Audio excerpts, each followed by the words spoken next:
Malaquias capítulo 2, versículos de 1 a 9. Permaneça com a sua Bíblia aberta. Antes de nós lermos o texto bíblico, algumas observações que são interessantes.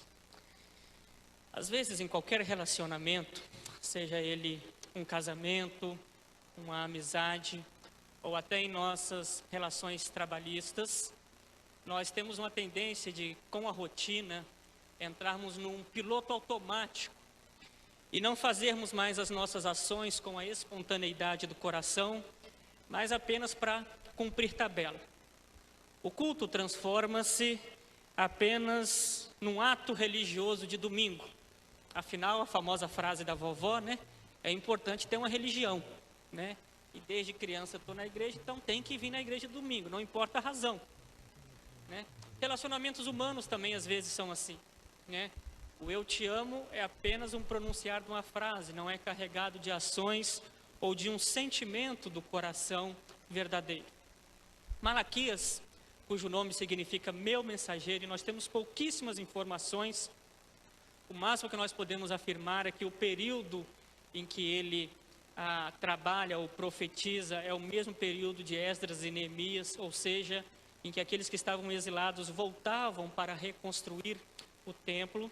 Malaquias, então, o meu mensageiro, profetiza nesse tempo e numa circunstância assim. A religião decadente de Israel, o culto já estava um culto, digamos, meio relaxado, e a começar pelos sacerdotes que não estavam tendo o zelo com que deveriam ter pelo templo, pelo culto, pelos sacrifícios, o povo também tinha entrado num declínio espiritual.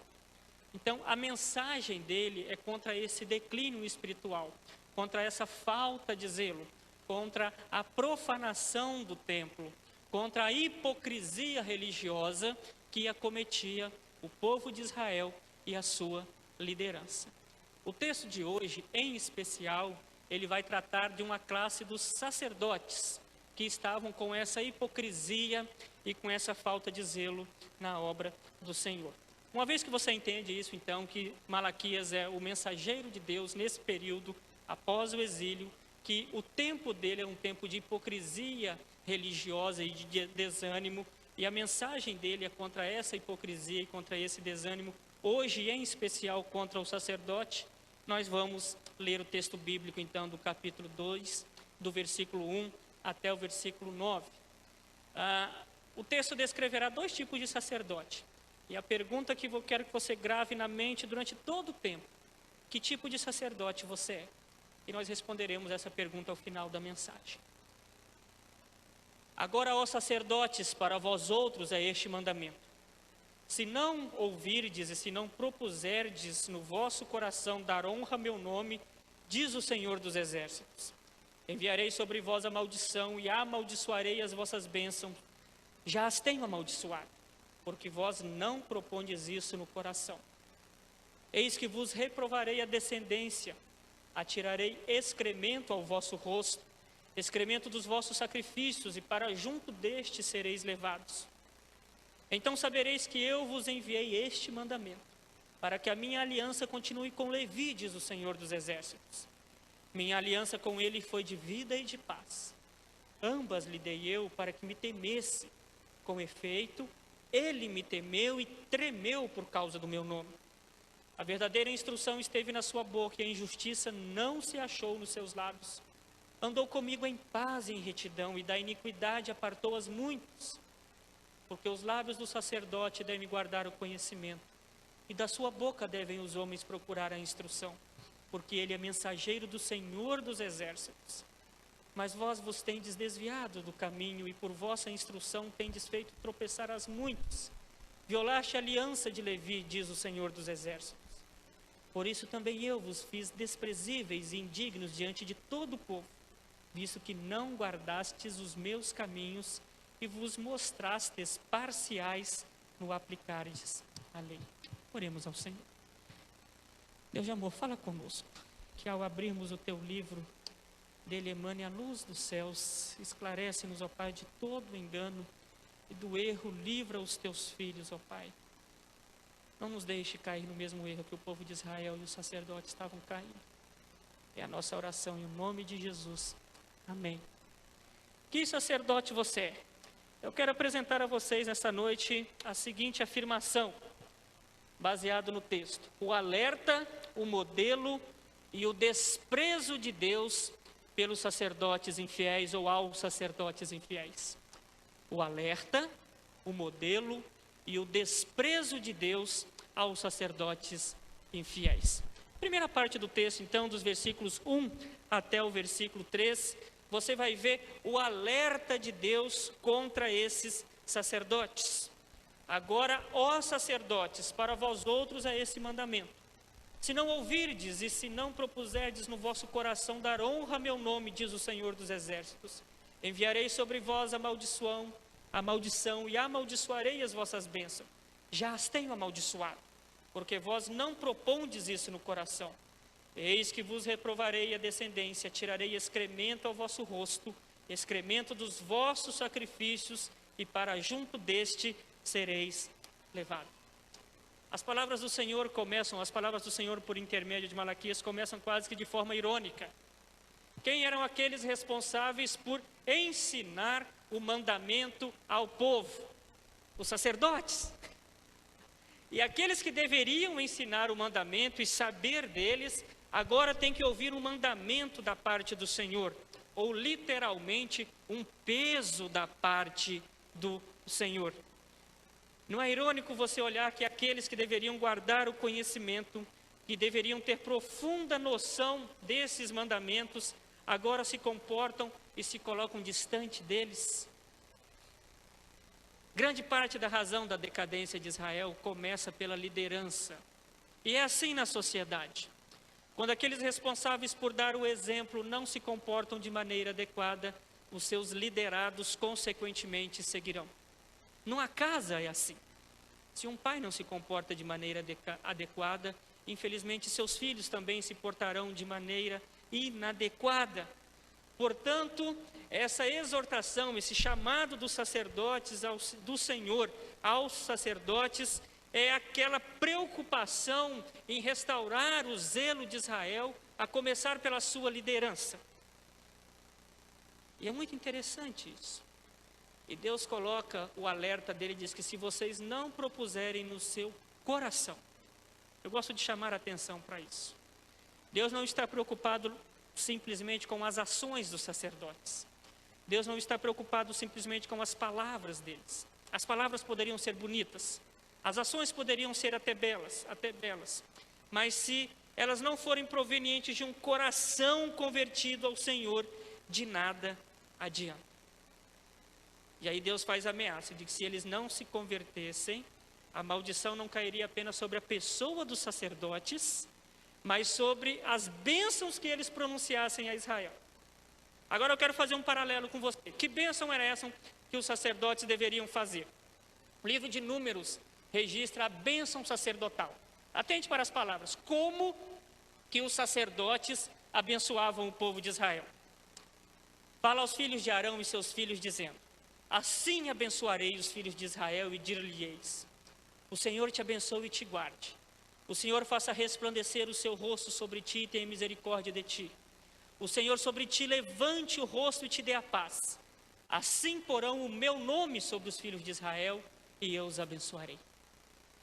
Agora, se o sacerdote não tivesse proposto no seu coração honrar o nome do Senhor, a bênção que ele pronunciasse sobre Israel se transformaria em maldição. Você pensa num jogo de palavras aqui? Já pensou no oposto dessa bênção transformada em maldição por Deus? O Senhor não te abençoe e o Senhor não te guarde. O Senhor retire o seu rosto de vós. O Senhor retire a paz de você. Tem imaginado isso? A ausência de paz, a ausência da presença de Deus simbolizada pelo rosto, a ausência da misericórdia divina. Misericórdia é quando eu deixo de receber aquilo que me é devido. Portanto, se Deus passasse a nos dar, passasse a dar a Israel aquilo que lhe é devido, em função da falta de honra ao nome dele, o que aconteceria com Israel? Já parou para pensar? Pronunciar bênçãos com os lábios é fácil. Mas aqueles que querem pronunciar bênçãos sobre os demais e não têm vida com Deus, sua bênção pode ser transformada em maldição. Pense nisso. E se no começo do texto é uma condicional, se você não ouvir dizer eu falei, na parte B do versículo 2, aquilo que era uma ameaça já é concretizado. Já as tenho amaldiçoado. Ou seja, a sentença do Senhor já começa a ser cumprida. Lição número 2. A paciência divina, uma hora se esgota, e ele passa a cumprir aquele que falou. Já as tenho amaldiçoado. Às vezes nós brincamos com a paciência divina, brincamos com o amor divino. Deus perdoa. E vamos protelando os nossos pecados, vamos protelando a nossa vida de falta de zelo, vamos protelando o nosso relaxo com o culto, vamos protelando o nosso relaxo espiritual em casa, nossas palavras, sempre contando com o saldo da paciência divina, né? Jovens são assim geralmente. Vou aproveitar a vida aí dos 15 ao 22, depois eu me reconverto e volto para a igreja. Um pecado programado, né? Quase com uma coisa desse naipe, assim. Cuidado. Cuidado. Às vezes Deus resolve executar o juízo num cronograma que não é o seu. Que não é o seu. E é isso que ele fez. O texto diz que eles já estavam, que Deus já estava executando o juízo dele. Começa com um alerta. Se não propuserdes em vosso coração, eu farei. E já estou começando a fazer. Não brinquemos com a paciência divina. Não façamos um joguinho espiritual perante o divino. Mas o alerta divino, se começa com essa ameaça, começa executando. Tem um terceiro item que o alerta dele alcança, é quando ele diz que amaldiçoaria a descendência. Eis que vos reprovarei a descendência. Aqueles que são líderes do povo e não têm zelo pelo nome de Deus, terão a sua descendência extinta. O que isso significa no contexto de Israel? Nós estamos falando da tribo de Levi, dos filhos de Arão, ou dos descendentes de Arão, que era da tribo de Levi. No tempo de Israel, o ofício sacerdotal, ele era hereditário. O que Deus está ameaçando aqui com os sacerdotes é: eu reprovarei literalmente a sua semente. Aqueles que virão depois de você, eu literalmente extinguirei o seu ofício. Alerta para aqueles que são líderes. Cuidado, se você não exerce a sua liderança e instrução para o povo de Deus da forma correta. Alerta aos pastores. Cuidado como você conduz o seu rebanho, porque eu posso extinguir o seu ofício. Às vezes nós ficamos alarmados com algumas deposições de alguns ofícios, a retirada de alguns pastores, ou a queda de alguns ícones, que aos nossos olhos seria maldição, e achamos que é a mão do inimigo. Não é. A mão de Deus retira muitos de seus ministérios, porque se aqueles que exercem o seu ministério não o fazem da forma correta, Deus exerce o seu juízo. Cuidemos com aquilo que fazemos. E uma outra característica desse alerta divino, além de ameaçar o sacerdote e iniciar a execução dessa ameaça, além de extinguir o ofício, reprovando a semente, ele expõe publicamente esses indivíduos. Eis que vos reprovarei a descendência, atirarei excremento dos vossos sacrifícios, e para junto deste já serei levado. Isso é algo muito interessante. De acordo com a lei de Moisés, o sacerdote, quando as pessoas levassem os seus sacrifícios ao templo, o sacerdote deveria queimar o excremento junto com o couro e a carne desse sacrifício fora do arraial. No arraial era colocado apenas a parte prescrita na lei mosaica para a oferta do sacrifício. Os excrementos e o couro e demais vísceras, algumas partes, eram queimadas fora. O que Deus está ameaçando aqui é que pegaria esse excremento rejeitado e atiraria no rosto desses indivíduos. Em suma, aqueles que não fossem zelosos para com o nome de Deus seriam expostos publicamente à sua vergonha. Na nossa igreja presbiteriana, o nosso código de disciplina, quando nós vamos disciplinar alguém, um dos agravantes desse código de disciplina é a experiência espiritual. Aqueles que têm grande experiência espiritual e exercem cargo de liderança recebem penas maiores do que aqueles que têm pouca experiência com Deus ou pouco caminhar com Deus. Porque a nossa lógica é que aquele a quem muito é dada a responsabilidade, se ele erra, a punição é na mesma proporção, diante de toda a igreja. E a lógica disso, Tiago já expõe muito claro na sua carta. Meus irmãos, não sejais muito de vós mestres, ou seja, com o ofício de instruir aos demais, sabendo que receberemos um juízo mais severo. É prazeroso exercer liderança na igreja? É. É prazeroso ter a responsabilidade de ensinar os demais? É. É prazeroso pastorear uma igreja? É. Sinal de alerta. Na mesma proporção em que a honra lhe é dada, o castigo lhe será dado, caso você não o faça de forma diligente. Então, nesse primeiro item, que o alerta fique ligado, da mesma forma ao sacerdote, a todos nós que exercemos liderança. Mas se num primeiro momento ele faz um alerta ao povo de Deus, a partir do versículo 4 ele apresenta um modelo a ser seguido. Vocês estão errando e eu vou puni-lo. Agora preste atenção como que vocês deveriam estar se comportando. Versículo 4, então sabereis que vos enviei este mandamento, para que a minha aliança continue com Levi, diz o Senhor dos Exércitos. Qual é o modelo de sacerdócio levítico que o Senhor apresenta? Minha aliança com ele foi de vida e de paz. Ambas lhe dei eu para que me temesse. Com efeito, ele me temeu e tremeu por causa do meu nome. Uma primeira característica de um sacerdócio ideal é a noção da grandeza do nome de Deus. Temer e tremer. Os crentes hoje em dia parecem que perderam a noção da grandeza de Deus. O nome de Deus vira piada nas nossas bocas.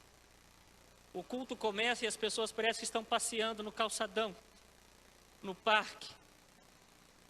Nossas crianças não são ensinadas a terem reverência pelo nome de Deus. Não agradecemos a Deus mais aquilo que Ele nos dá, aquilo que Ele faz. Esquecemos que o Senhor de Deus, quando o Senhor Deus se faz presente, toda a terra deve se calar diante dEle. Em suma, eu sempre uso muito essa expressão, nós somos uma geração que trata a Deus como se fosse um ursinho de pelúcia. E as nossas músicas refletem isso, né? É um tal de me pega no colo, me faz um carinho, né? Deus parece que se torna uma criança como nós. E uma geração que não entende a grandeza de Deus, nunca buscará a santidade da forma correta, nunca cultuará da forma correta. Se o teu Deus é pequeno, o seu culto será pequeno, a sua santidade será pequena. Se o teu Deus é grande, se o teu Deus te leva a temer e tremer diante dele, você vai confessar os seus pecados, vai ter noção da sua pequenez diante dele. Uma segunda característica desse sacerdócio, desse modelo de sacerdócio segundo Deus, é que ele é um sacerdócio que anda com Deus. Andou comigo em paz e retidão. Presta atenção no seguinte, meu querido irmão, minha querida irmã. Deus não está preocupado primeiramente com aquilo que você faz. Deus está preocupado com quem você é. Deus não está preocupado com suas ações religiosas. Deus está preocupado com sua intimidade com Ele. É engraçado que Ele não fala que Levi, o sacerdócio da linha de Levi, me ofereceu um sacrifício perfeito, trajava as melhores vestes. Ele não ressalta isso, embora um sacerdote zeloso fizesse essas coisas. Mas o sacerdócio modelo da tribo de Levi andou com Deus em paz e retidão. Antes de fazer, você tem que estar com Deus. Antes de falar para Deus, faça com que Ele fale para você. Um sacerdócio modelo tem comunhão com Deus. Não é um hiperativo religioso. Ele tem uma hipercomunhão com Deus. Tome cuidado com isso. Tenha relacionamento com Deus. Quem tem um relacionamento sadio faz coisas sadias. Mas nem todo aquele que faz coisas em nome de Deus e para Deus é fruto de um relacionamento sadio para com Deus. Cuidado. Ande com Deus antes de fazer para Deus. Terceira característica desse sacerdócio modelo apresentado por Deus é que ele tinha um conhecimento e usava esse conhecimento para o bem. Olha o versículo 6, que belo. Lhe dei com efeito, ele me temeu e tremeu por causa do meu nome. A verdadeira instrução esteve na sua boca e a injustiça não se achou nos seus lábios. Andou comigo em paz e em retidão, e da iniquidade apartou-a muito. Duas características aí. Conhece a Bíblia. Sabe o que Deus quer. A verdadeira instrução esteve na sua boca. Agora, conhecimento esse é para quê? É para exibição? É para mostrar que sabe mais que o outro? Não. E da iniquidade apartou a muitos. Conhecimento que não é transformado em bênção na vida dos outros, não é bênção, é maldição. Aqueles na igreja que, como sacerdote do Antigo Testamento, têm a responsabilidade de ensinar a palavra, não devem apenas obter o conhecimento da palavra de Deus, mas devem usá-la para desviar o povo da iniquidade. Essa era a função do sacerdote, guardar conhecimento e instruir. As pessoas devem buscar o sacerdote como se buscassem uma fonte e bebessem a largos sorvos, a fim de que fossem instruídas e evitassem o mal.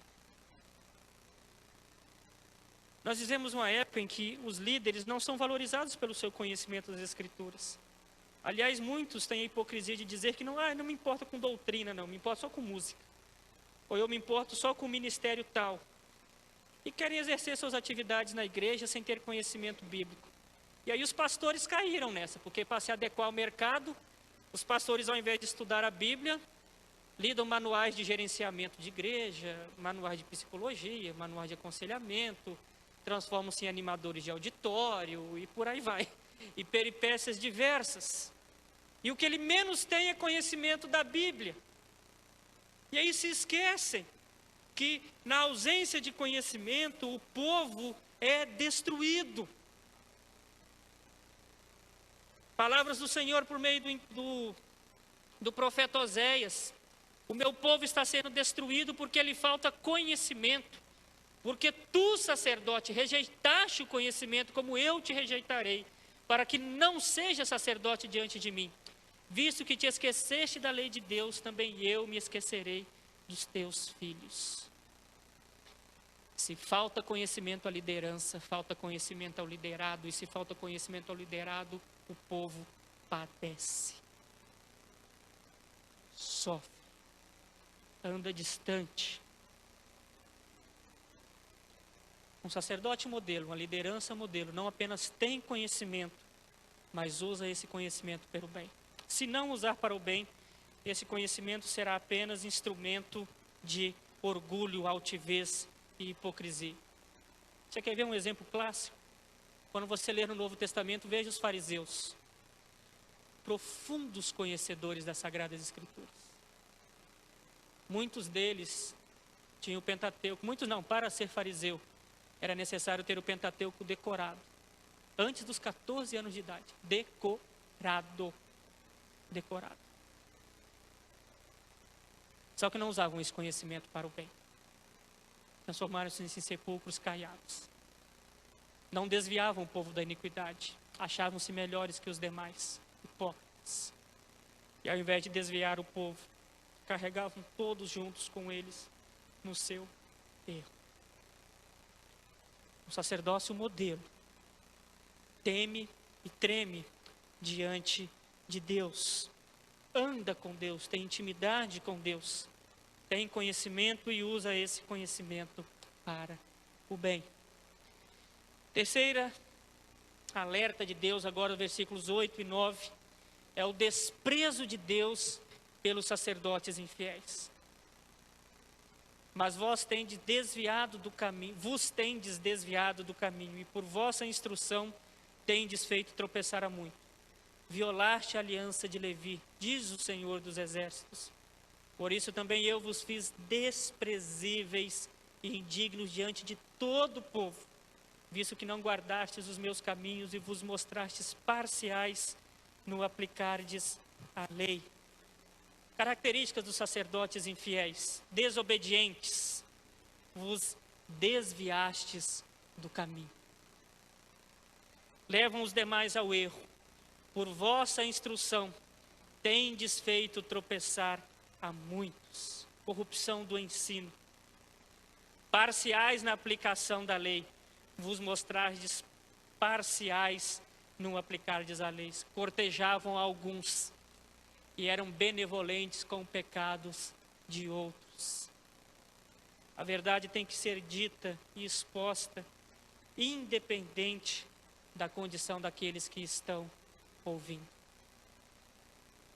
Se aqueles que são responsáveis pela liderança da igreja, líderes, forem desobedientes, levar os outros ao erro, corrompendo o ensino, e parciais na aplicação, novamente você tem a consequência disso daí.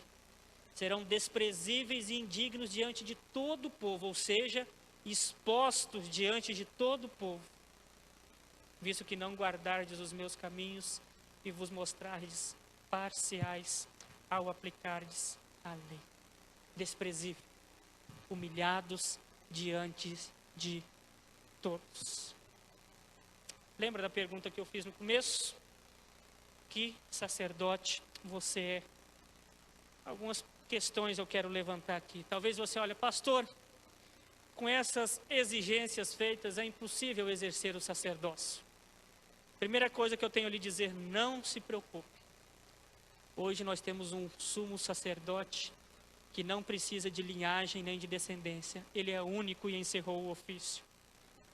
Com efeito, nos convinha um sumo sacerdote como este, santo, inculpável, sem mácula, separado dos pecadores e feito mais alto do que os céus, que não tem necessidade, como os sumos sacerdotes, de oferecer todos os dias sacrifícios, primeiro por seus próprios pecados, depois pelos do povo, porque fez isto uma vez por todas, quando a si mesmo se ofereceu, porque a lei constitui sumos sacerdotes a homens sujeitos à fraqueza, mas a palavra do juramento que foi posterior à lei constituiu o Filho perfeito para sempre.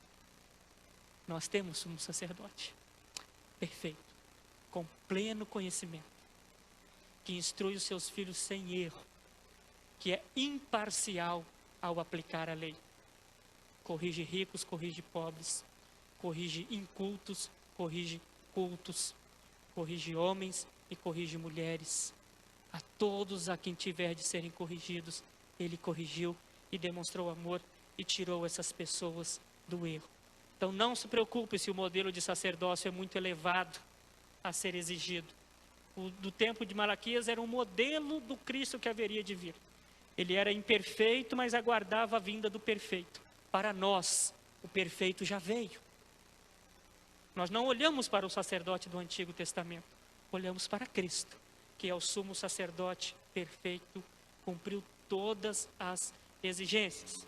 E aí você fala, que bom, pastor, O sacerdócio era um líder do Antigo Testamento, portanto, essas instruções são específicas para os líderes do Antigo Testamento.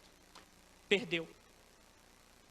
Vós, porém, sois raça eleita, sacerdócio real, nação santa, povo de propriedade exclusiva de Deus, a fim de proclamardes as virtudes daqueles que vos chamou das trevas para a sua maravilhosa luz.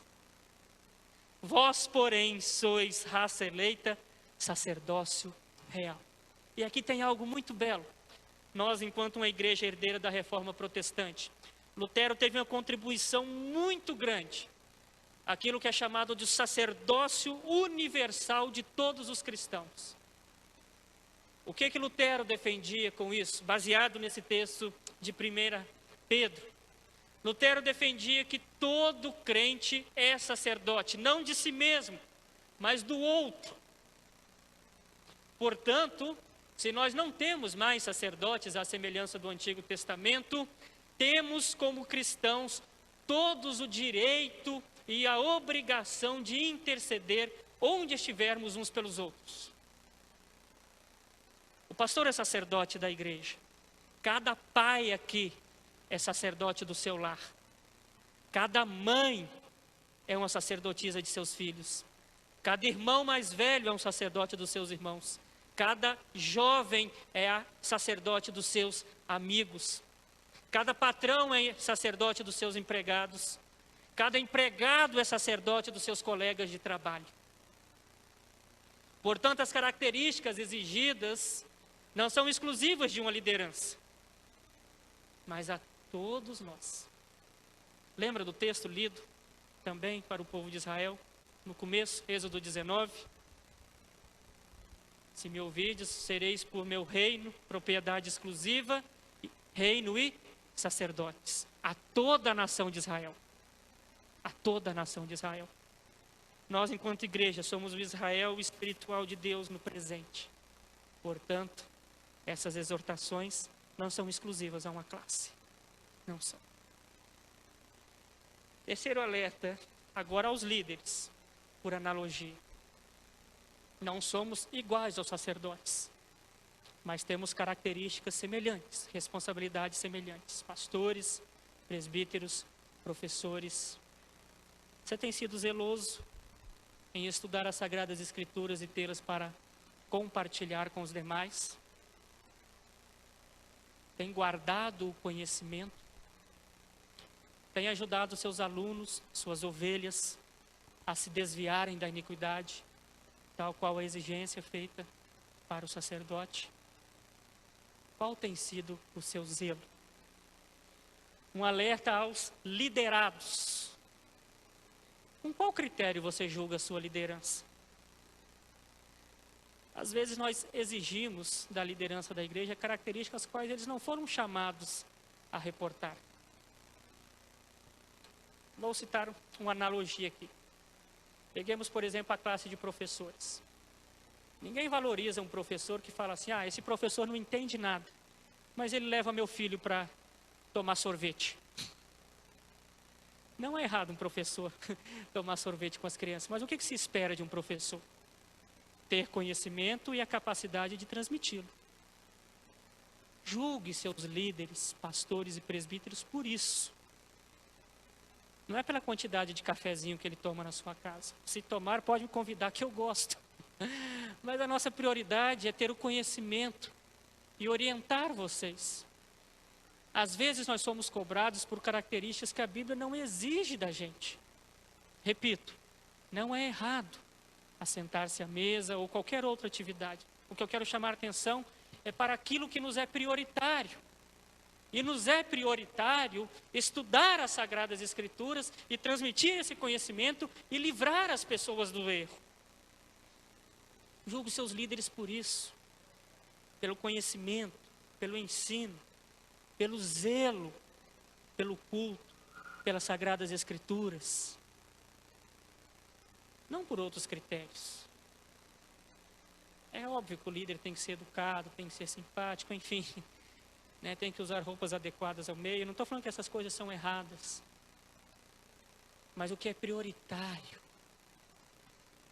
é o alimento diário das Sagradas Escrituras, é a capacidade dele de transmiti-lo e instruir ao povo de Deus. Por isso que somos zelosos com o culto. Por isso que para nós o momento da pregação é sublime. Por isso que para nós a escola dominical não é um mero passatempo. É por isso que nós entregamos a vocês a todo começo de ano um papelzinho de leitura anual da Bíblia. Não é por tradição. É pela necessidade de instrução. Por fim, aos liderados. Você tem buscado conhecimento dos seus líderes? Porque isso é uma coisa interessante, né? Porque os lábios do sacerdote devem guardar o conhecimento e da sua boca os homens devem procurar a instrução. O que você tem procurado dos seus líderes? Às vezes a gente só vai para reclamar. Quantas vezes você chegou com uma dúvida da Bíblia? Pastor, me explica. Você não sabe o quanto é prazeroso para nós elucidar dúvidas a respeito da Sagrada Escritura. O quanto é prazeroso para nós instruir as pessoas com base na Bíblia.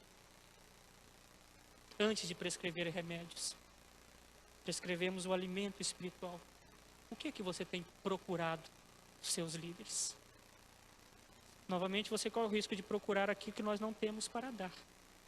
Sempre damos aquilo que temos. Ajudamos, instruímos, mas lembre-se, procure conhecimento de seus líderes. E não passa vontade, não. Esprema eles. É nosso dever, enquanto pastores e presbíteros, instruirmos o povo e termos conhecimento. Vamos ficar em pé.